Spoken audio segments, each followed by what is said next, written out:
नमस्कार दोस्तों, सभी का नए व्लॉग में स्वागत करता हूं। दोस्तों, आज का वीडियो शुरू में पहले थोड़ा डीप रहेगा और बोरिंग भी लग सकता है शुरू में 5-7 मिनट। उसके बाद थोड़ा हल्का फुल्का होगा। हाँ, तो एकदम बंद થઈ ગયો नहीं पंखो तो ना ना ભૂલથી 4 ઉપર તો રાખવી જ ને। तो शुरू में वीडियो थोड़ा गंभीर होगा, गहन होगा, डीप होगा, परंतु उसके बाद ये हल्का फुल्का हो जाएगा।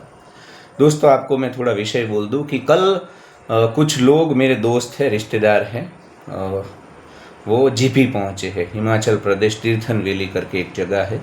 आप कुल्लू से पहले ओट टनल करके एक जगह आती है, वहाँ से तीर्थन वैली को रास्ता जाता है। और वहाँ पे एक फेमस गांव विलेज है, हिल स्टेशन ही बोल लो अब धीरे धीरे, जीपी। तो जीपी में कुछ लोग यहाँ से गुजरात से पहुँचे हैं। तो उनका कॉल आया था, उनको कौन कौन सी दिक्कतों का सामना करना पड़ा, और उन लोगों ने ही इंस्टाग्राम पे एक रील डाली थी।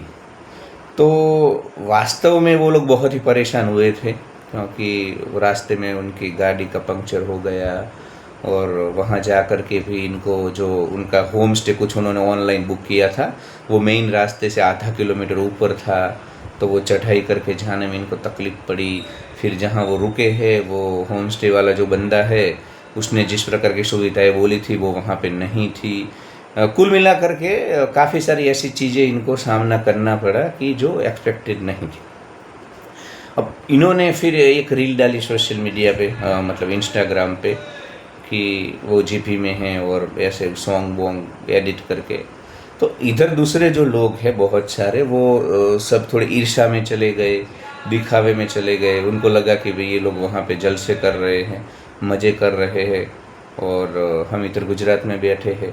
तो क्योंकि रील और सोशल मीडिया से जो हम कुछ देखते हैं वो एक वर्चुअल रियलिटी है, तो वो रियलिटी कभी होती नहीं है। इन लोगों ने जब रील बना रहे हैं तो रील के पीछे बैकग्राउंड में एक सॉन्ग लगाया था, वो पहाड़ा दी हीर गीत है पंजाबी सिंगर का, वो पहाड़ा दी हीर तेरी सादगी का नूर करके, मतलब। तो रील देख करके जो फीलिंग आया यहाँ पे लोगों को, वो एक अलग फीलिंग होता है। उसमें लगता है कि भाई ये लोग स्वर्ग में हैं। वास्तव में जब मैं जानता हूँ, मेरी इनसे कॉन्वर्सेशन हुई, वो बहुत परेशान हुए, पैसे भी उनको ज़्यादा चुकाने पड़े हर जगह पे। और तो कहने का तात्पर्य है कि ऐसा नहीं होता है, हम कहीं पे भी घूमने जाते हैं तो यात्रा में परेशानी होती है, सब चीज़ें रहती है। मैं ये नहीं बोल रहा हूँ कि सीधा तुमको पैराशूट से लेकर के उस जगह पे छोड़ दे, पर सोशल मीडिया के ऊपर जो एक इल्यूशन पैदा होता है हमारे दिमाग में, या हम तक जो चीज़ें पहुँचती है, उसको मैं टारगेट करना चाहता हूँ। यहाँ पे लोग ईर्ष्या में जल रहे हैं कि वो वहाँ पे मज़े कर रहे हैं, हम इधर है गुजरात में। तो कंपैरिजन उनके दिमाग में चल रहा है, ईर्ष्या द्वेष पैदा हो रहा है। वास्तव में वो लोग इतने खुश नहीं है जितने रील में दिख रहे हैं। और रील में क्या होता है, सॉन्ग, बैकग्राउंड और कुछ ही चीज़ें तुमको दिखाई जाती है। वास्तव में जब आप 360 डिग्री व्यू में किसी चीज़ को देखते हो तो वो रील जितनी आकर्षित नहीं होती है, और वो उसमें आवाज़ भी बैकग्राउंड में नहीं होती है। नेचर में आप जब होते हैं तो सब कुछ शांत होता है। तो ये एक भ्रम पैदा करता है सोशल मीडिया। उससे हमें जो हमारे दिमाग के ऊपर, थॉट के ऊपर जो असर होती है, वो वास्तविक नहीं है। और ये बहुत बड़ा कंसर्न है, क्योंकि पहले सोशल मीडिया नहीं था तो लोगों के दिमाग तक ज़्यादा इन्फॉर्मेशन नहीं पहुंचती थी। अब ये दिखावा, कंपैरिजन, ये सब कुछ बहुत हो रहा है, और सब लोग एनालिसिस नहीं कर पाते हैं। सब लोग इतने जागरूक नहीं होते हैं कि इन सब चीज़ों का पृथक्करण कर सके, एनालिसिस कर सके। तो नेचुरली उनका अनहैप्पी बन जाना, नाखुश हो जाना, ये बहुत हो रहा है। ये चीज़ दोस्तों हमें छोटी लग रही है, पर ये छोटी नहीं है। भारत का जो लगातार हैप्पीनेस इंडेक्स जो गिर रहा है, उसमें इन सब सोशल मीडिया का बहुत बड़ा रोल है।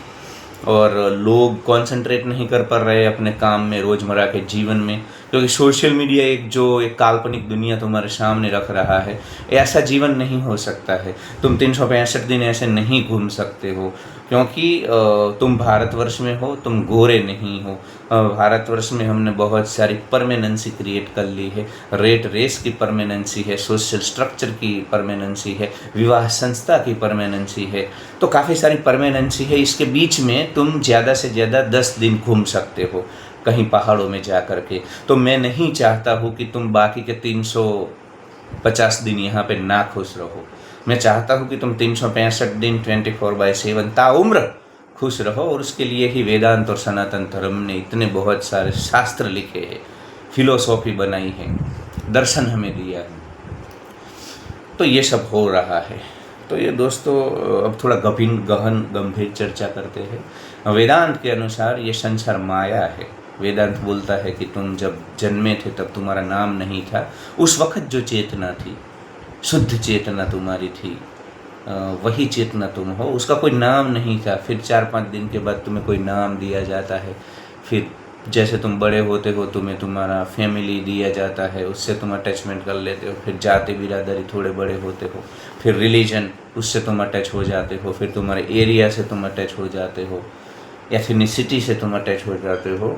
तो वेदांत के अनुसार ये सब व्यवस्थाएं हैं, साधन है, टूल है। तो व्यवस्थाओं में हमें व्यवस्था के रूप में रहना है। उससे थोड़ी जागरूकता हमेशा बनी रहनी चाहिए कि हम सिर्फ ये नाम नहीं है, जाति नहीं है, ये सब तो एक व्यवस्थाएं है। पर होता ये है कि हम इन व्यवस्थाओं से बहुत जुड़ जाते हैं। तो अगर जब उस जाति को हमारी कोई गाली दे तो हमें बुरा लग जाता है। हमारी मतलब ये मैं कहने को आपको मिसाल के तौर पे बोलता हूँ कि हम बहुत जुड़ाव कर लेते हैं जीवन से, परमानेंसी बहुत क्रिएट कर लेते हैं। तो वेदांत को लगता है कि परमानेंसी क्रिएट करने से दुख आएगा, मोह आसक्ति आएगी। तो वेदांत तुमको नाटक, जो वेदांत प्रैक्टिकल चीज़ है, वेदांत ऐसा नहीं बोलता है कि भाई तुम नाम ही न रखो, समाज का हिस्सा न रहो इन व्यवस्थाओं में। पर वेदांत बोलता है कि भाई जैसे तुम नाटक चल रहा है, ड्रामा, तो उस ड्रामा में तुम्हारा जो रोल होता है तुम अच्छे से निभाते हो, पर भीतर से एक जागरूकता बनी रहती है कि मैं सिर्फ कैरेक्टर प्ले कर रहा। तुम महाराणा प्रताप बनते हो तो मतलब अच्छे से पाला बाला लेकर के घूमते हो, नाटक में तुम युद्ध भी करोगे, सब कुछ बेहतरीन करते हो, पर तुम्हारे भीतर एक चेतना का भाव बना रहता है, जागरूकता का, कि भाई ये नाटक है, ये भूमिका मैं प्ले कर रहा हूँ। वास्तव में मैं महाराणा प्रताप नहीं हूँ, मैं छगन मगन चमन जो भी तुम्हारा नाम है। वैसे वो भी एक माया है, व्यवस्थाएं है, पर मिसाल के तौर पे मैं तुमको बोल रहा हूँ। तो वेदांत चाहता था कि तुम्हारी ऐसी जागरूकता सदैव बनी रहे। तुम अपने नाम, जाति बिरादी, ये सब चीज़ों से इतने मत जुड़ जाओ। व्यवस्था के रूप में हमें जुड़ के रहना है। किसी को हम बिना नाम के नहीं बुला सकते, जिसका जो नाम है उसी प्रकार बुलाना होगा, व्यवस्थाएं चलेगी, नौकरी धंधे करने होंगे। पर भीतर थोड़ा जागरूकता का भाव बना रहे कि भाई तुम वही चेतना हो, असीम अनंत आनंद स्वरूप चेतना हो, जिसका व्यवस्थाओं से इतना ज़्यादा लेना देना नहीं है, व्यवस्थाओं के रूप में लेना देना है। तो वेदांत के अनुसार ये सब माया है। शुद्ध तुम चेतना हो, असीमित अनंत आनंद स्वरूप चेतना हो, यही सत्य है। वेदांत का ये मानना है। तो वेदांत बाकी सारी चीज़ों को उड़ा देता है, संसार के सारे जुड़ाव को, सभी चीज़ों को नाटक के रूप में बोलेगा। ड्रामा के रूप में तुमको अच्छा पति बनना है, पुत्र बनना है, मैनेजर बनना है, किसान बनना है, सब कुछ करना है, पर भीतर जागरूकता का थोड़ा बिंदु बना रहे, भाव बना रहे, ऐसा वेदांत चाहता है। और वेदांत इसलिए चाहता है कि तुम दुखी ना हो, ज़्यादा जुड़ाव पैदा करके, अटैचमेंट पैदा करके। तो ये संसार को वेदांत माया बोलता है। पर अब मैं तो बोलता हूँ कि संसार माया है, उससे भी 1000 गुना, करोड़ गुना ज़्यादा महामाया है ये सोशल मीडिया। क्योंकि यहाँ पे जो तुमको दिखाया जा रहा है, तुम्हारे दिमाग को जो परोसा जा रहा है एक फूड के तौर पे, अन्न के तौर पे, वो इतना घातक है, इतना घातक है कि तुम्हें सदैव इल्यूशंस में रखता है। एक जो वास्तविक जीवन है, संसार माया है, पर फिर भी जो माया वाली जो आसपास का हमारा माहौल है, उससे भी तुम्हारा अब कोई जुड़ाव नहीं रहेगा। उससे भी और माया में और अनरियलिस्टिक चीज़ों में हम जी रहे हैं। हम जीवन को बड़े ही भ्रम से देख रहे हैं, हम वास्तविक नहीं देख पा रहे हैं। विपश्यना मेडिटेशन गौतम बुद्ध ने इसीलिए इन्वेंट किया था कि तुम जीवन को वो जैसे रूप में है वैसे देखो। पर हम सोशल मीडिया के कारण बड़े ही अनरियल दुनिया में जी रहे हैं। वहाँ पे जो लोग देख रहे हैं हम, जो चीज़ें हम देख रहे हैं, उस प्रकार से जीवन नहीं होता है। There is no white and black line, there is a grey line also. जीवन में सिर्फ सब कुछ वाइट और ब्लैक नहीं होता है, ग्रे होता है बहुत कुछ। पर्दे के पीछे बहुत कुछ होता है। पर्दे के सामने हमें जो दिखता है, एक मूवी जब बनती है तो हमें जो दिखता है सीधे पर्दे पे, पर हमको पता है कि पर्दे के पीछे काफ़ी कुछ मेहनत के बाद वो कुछ दिखता है। तो पर्दे का पीछे का जो चीज़ है, परिश्रम है, वो हमें कभी दिखाई ही नहीं देता है। तो आजकल जो नौजवान लड़के हैं, लड़कियां, उनको लगता है कि हमेशा घूमते रहना, ये सब करते रहना, यही जीवन की धन्यता है। वो है, कोई ना नहीं बोल रहा। पर अगर तुम परमानेंसी क्रिएट न करो तो, तुम परमानेंसी क्रिएट करके बैठे हो रेट रेस में, सामाजिक व्यवस्थाओं में, फैमिली स्ट्रक्चर में, तो फिर तुम्हारे लिए वो संभव नहीं हो पाएगा। मैं वीडियो इसलिए बना रहा हूँ कि तुम कितनी भी रील देख लो, कितना भी वो कर लो, पर तुम अगर परमानेंसी को ब्रेक नहीं करोगे, ये जो परमानेंसी तुमने बना ली है, तो तुम कभी वो जीवन नहीं जी पाओगे जो तुम रील में देख रहे हो। जो गोरे जीते हैं या गोरे, क्योंकि उनका सोशल माहौल पूरा अलग है, वहाँ कोई परमानेंसी नहीं है, उनका थॉट पैटर्न अलग है, उनका जीवन को देखने का नज़रिया अलग है। वो तुम्हारी तरह ये रील बिल देख करके भाव में आकर के, इंस्टेंट ग्रेटिफिकेशंस में आकर के कहीं नहीं जाते। वो हर जगह को उसके मूल रूप में समझते हैं, देखते हैं। वहाँ जा कर के मुसीबतों को वो उठाते हैं, बड़े साहसिक होते हैं, इमोशनल गधे नहीं होते हैं वो। हमारे ये तो निकलेंगे लड़के सब, और फिर भी रास्ते में कोई भी परेशानी आती है तो टूट जाते हैं। इनको तो हमेशा अपेक्षा रहती है कि हम घूमने जाए तो हर जगह पे हमारा स्वागत हो, रेड कारपेट बिछा करके सब। ऐसा नहीं होता है। हजारों चीज़ें होती है जो कभी सोशल मीडिया पे कोई नहीं डालता है। एक्सपेक्टेशन और रियलिटी में फ़र्क होता है। तो एक ये मेरे चीज़ में कि भाई वो लोग जी भी गए, तो वो सोशल मीडिया पे दिखा रहा है, वैसा तो वास्तव में उनका अनुभव नहीं है। वहाँ पे अनुभव कुछ और है उनका। उसमें तनाव है, उसमें परेशानी है, उसमें हर्ट हुए हैं वो लोग, और जो दिखा रहे हैं और देख करके लोग जो फील कर रहे हैं, तो लोअर मिडिल क्लास है भारत में ज़्यादा, और उस प्रकार का जीवन सबके लिए संभव नहीं है। संभव है पर तुम्हारे में इतना साहस नहीं है, मुझे पता है, इसलिए मैं ये वीडियो बना रहा हूँ। अगर तुम सब परमानेंसी छोड़ सको तो स्वागत है तुम्हारा भाई। जीवन आनंद हो सकता है, उत्सव हो सकता है, हर दिन यहाँ पे सेलिब्रेशन हो सकता है, कोई दो राय नहीं है उसमें। पर झिंगुरो, मरकटो, कीड़ो मकोड़ो तुम वो नहीं कर पाओगे, मुझे पता है। तो इसलिए मैं ये थोड़ा मरहम के रूप में ये वीडियो बना रहा हूँ कि भाई जहाँ हो वहाँ खुश रहो। 365 दिन खुश रहना है। तुम हमेशा पहाड़ों में, हिल स्टेशन में नहीं होगे, हमेशा गोवा के समुद्र के किनारे नहीं होगे।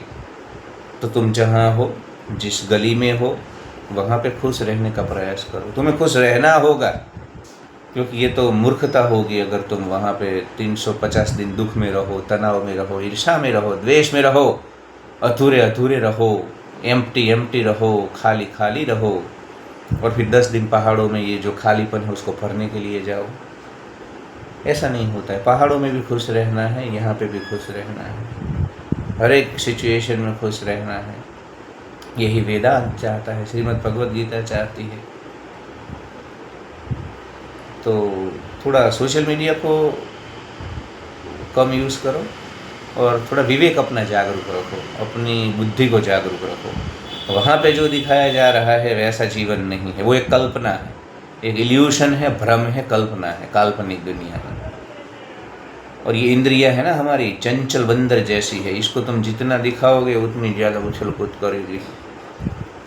तो थोड़ा रुकना होगा, वरना इस खेल में तो अनहैप्पीनेस बढ़ता जाएगा। क्योंकि सोशल मीडिया पे जो जिस प्रकार का लाइफ तुम देखते हो वैसा लाइफ तुम्हें कभी नहीं मिलने वाला है लोअर मिडिल क्लास में, इस प्रकार के पॉपुलेशन ब्लास्ट में। और दूसरा, वो दुनिया इतनी रंगीन नहीं होती है जितनी दिखती है। वहाँ पे वो 100% रंगीन दिखती है, वास्तविकता 10% भी नहीं होती। तो फिर वो जीपी वाले जो बेचारे ईर्ष्या में हैं, उनको भी मैंने बोला कि भाई ऐसा नहीं है, तुम भी कभी जाओगे और तुम भी, वो भी 5-10 दिन गए हैं, फिर वो भी 350 दिन काम करेंगे। होता ये है कि तुम 10 दिन जाते हो, तुम फिर साल भर बीच बीच में वीडियो डालते रहते हो, पोस्ट करते रहते हो, और दुनिया को ऐसा लगता है कि तुम ही मज़े में हो। तो ऐसा हर दिन संभव नहीं हो सकता है। तो जीवन की इन सभी वास्तविकताओं का तुम्हें स्वीकार करना होगा, वरना अनहैप्पीनेस बना रहेगा। और इस प्रकार से जीवन जीना ठीक नहीं है, तुम्हारी मेंटल हेल्थ के लिए ठीक नहीं है। तो love you all, like share and subscribe. फिर से बोलता हूँ, संसार माया है और सोशल मीडिया तो उससे भी बहुत बड़ी माया है। Love you all, like share and subscribe.